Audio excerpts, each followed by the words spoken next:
میں گھر میں بیٹھا تھا، فراغت تھی، تو مجھے اس کھیل کا نام نہیں یاد کہ بچے کیا کھیل رہے تھے.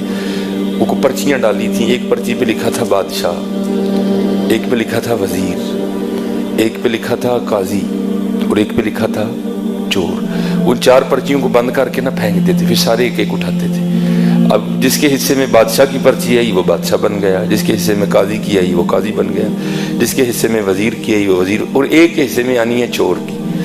تو پھر جس کے حصے میں چور کی پرچی آنی ہے اس کے لیے پھر بڑے سخت معاملات ہیں. بادشاہ سلامت اس کو جو چاہے حکم دے.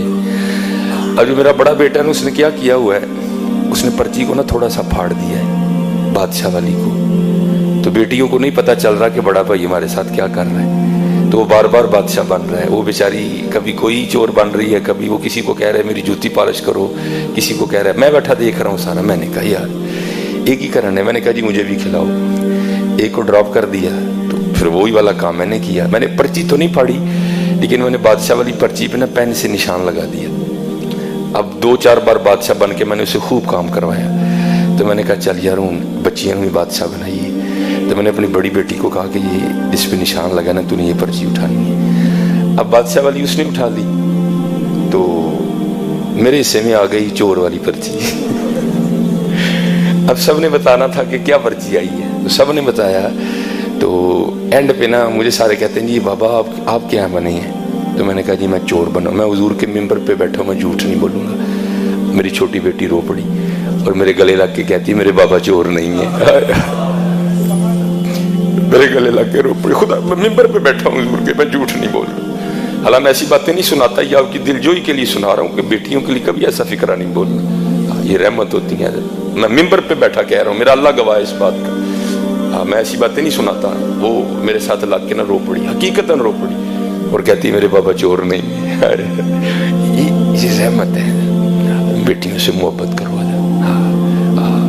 اور میں یہ ریکارڈنگ ہو رہی ہے، پتہ نہیں آواز کہاں تک جائے گی. میں سسانا بھی، میں ان کے آگے بھی ہاتھ جوڑوں گا، دادیوں کے آگے بھی ہاتھ جوڑوں گا. خدا کا واسطہ بیٹیاں رحمت ہے، بیٹیاں رحمت ہے. میں نے بڑی اذانیں دی ہیں، اب میں نہیں دینے جاتا، کیونکہ جس کے گھر میں بیٹی ہوئی ہو نا، فوتگی والے گھر میں بھی ایسا سما نہیں ہوتا. جس کے گھر میں بیٹی پیدا ہو اس کے گھر میں ایسا سما ہوتا ہے. نہیں، بیٹیاں رحمت ہے. ہاں بس ان کی تربیت کرو. ان کی تربیت کرو. ان کو ایک اچھی بیٹی بننا سکھاؤ، ان کو ایک اچھی بہن بننا سکھاؤ.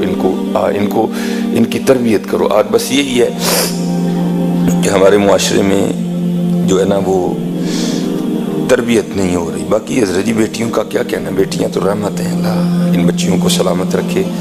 یہ ٹھنڈک ہیں حضرت جی، ہمارے گھروں کی رونق ہیں. پتہ نہیں حضرت کس گھر میں رونقیں ان کی وجہ سے لگی ہیں.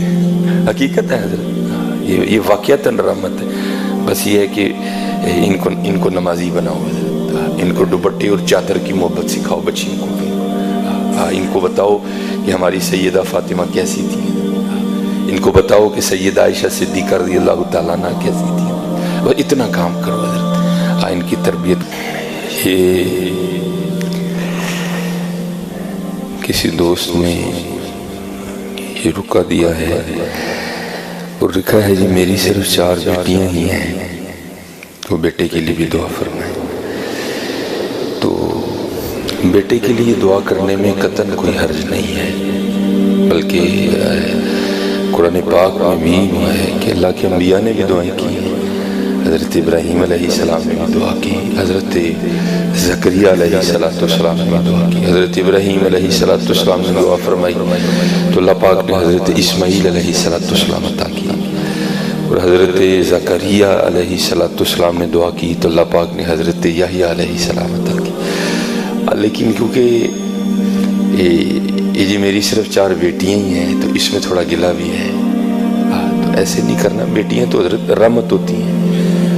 اور یہ میرا اپنا ذاتی تجربہ ہے کہ جب خدمت کی باری آتی ہے نا تو بیٹی ہی آگے آتی ہیں. یہ یاد رکھا کریں، جب خدمت کی باری آتی ہے نا تو پھر بیٹی ہی آگے آتی ہیں. بیٹے شیٹے نہیں کوئی اتنی خاص لفٹ کراتے. ان کے پاس ہزارہ عذر ہوتے ہیں بھاگنے کے. تو میں یہ نہیں کہتا کہ سارے بیٹے بھی ایسے ہی ہوتے ہیں، لیکن یہ بات بالکل اتھینٹک ہے کہ جب بھی کوئی ایسا معاملہ بنتا ہے تو پھر بیٹیاں ہی پیش ہوتی ہیں.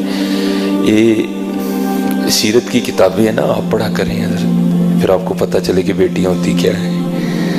ہمارے آقا کریم علیہ الصلوۃ والسلام کو بھی اللہ نے 4 صاحبزادیاں عنایت فرمائی ہیں.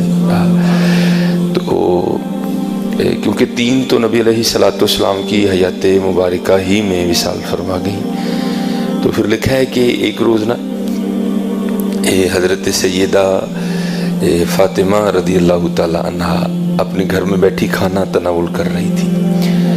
تو آپ نے آدھی روٹی کھائی. وہ مصرع نا دل کو دل سے راہ ہوتی ہے، تو ظاہر ہے باپ کی محبت کے لیے دل دھڑکا ہوگا. تو جب آدھی روٹی کھا لی نا تو دل میں خیال آیا، وہ فاطمہ تو نے تو آدھی کھا لی، پتہ نہیں بابا جان نے کھائی بھی ہے کہ نہیں کھائی ہے.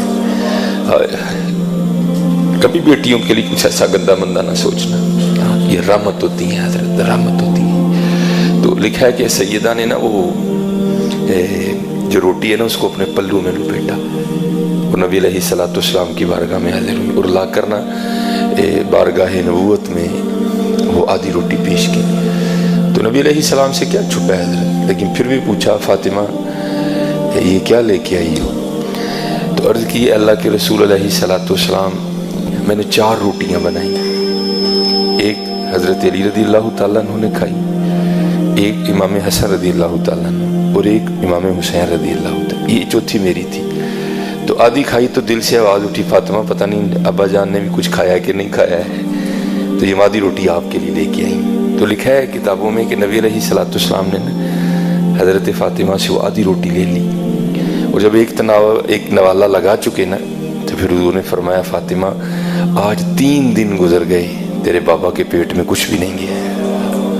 یہ بیٹیاں یہ رحمت ہوتی ہیں حضرت. اور یاد رکھنا حضرت، میں نے باقاعدہ حدیث پاک پڑھی ہے، مجھے حوالہ تو اس کا نہیں یاد کوئی بھی، نہ کتاب یاد ہے. نبی علیہ الصلوۃ والسلام نے فرمایا بیٹیوں والے کو رزق دیا جاتا ہے، اللہ اس کی غیب سے مدد کرتے ہیں.